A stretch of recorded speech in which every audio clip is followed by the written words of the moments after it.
Think about how many people you know who've tried to get into shape and failed. Think about how many of your friends or family members have started new training programs or new weight loss regimes. Either they're trying to build big muscle or they're interested in losing fat. Either way, they've come to you all excited about their new goals and they show you their program. Often it will involve training 5 days a week at a gym, perhaps for an hour at a time.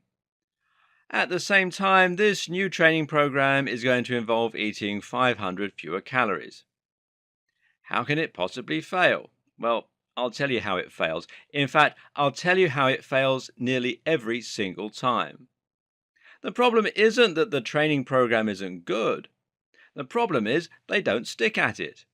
They have this exciting aim and they're all ready to get going with it, but by week 2, they're already losing motivation. Something important comes up and they have to take a day out of training. Either that or they just get home from work and they're so tired that they have to skip a session. Then they get a cold and that means another week off. And their friends are eating out and they're invited, so they head out to that and they consume 1500 calories in one sitting. So far, so bad. By the end of week 3, they're now back at the position they were in to begin with, and they've made no progress on their diet or their training. This is disheartening, and it's also somewhat embarrassing when people ask them how their fitness is going. So they just kind of brush it to one side and then they pretend it never happened. Until the next program comes along, that is. Now, you're probably very familiar with this story, and in fact, it's probably a story that you've lived yourself a lot of times. The problem is, these training programs are just too ambitious. Taking on a new training program like this takes an incredible amount of dedication and energy. Think about it.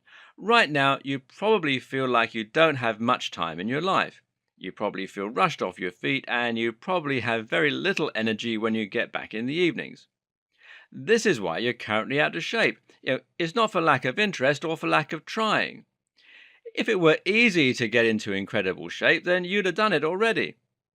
Truth is that life is hard and most of us are struggling just to keep afloat. Here's a quick newsflash, by the way.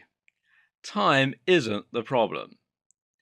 All of us think that we have a problem with time, but this is almost always untrue. Very often we think we don't have time and that's why we don't get everything done. But if that's true, how come you're able to watch that entire box set of Game of Thrones recently? How come you spent all of last night just lying in front of the television? How come you were able to hit snooze 3 times on your alarm? The problem isn't time, it's energy. Energy is finite, and there's only so much stress and so much work or activity that we can cram into one day before that finite energy begins to run dry.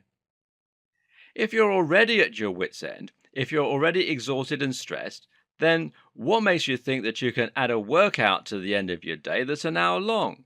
And what makes you think that you can drive to the gym to do your workout, and then back, and then shower? There are more things about going to the gym that we don't take into account too. For instance, the cost, and then there's the cold weather. And here's one, all that extra washing. If you go to the gym 5 days a week, then you'll be creating 5 more pairs of dirty underwear and you'll need to wash all those jogging bottoms and tank tops. And you expect to do all this when you already have no energy and you intend to eat fewer calories, giving yourself even less energy? And you wonder why so many training programs fail?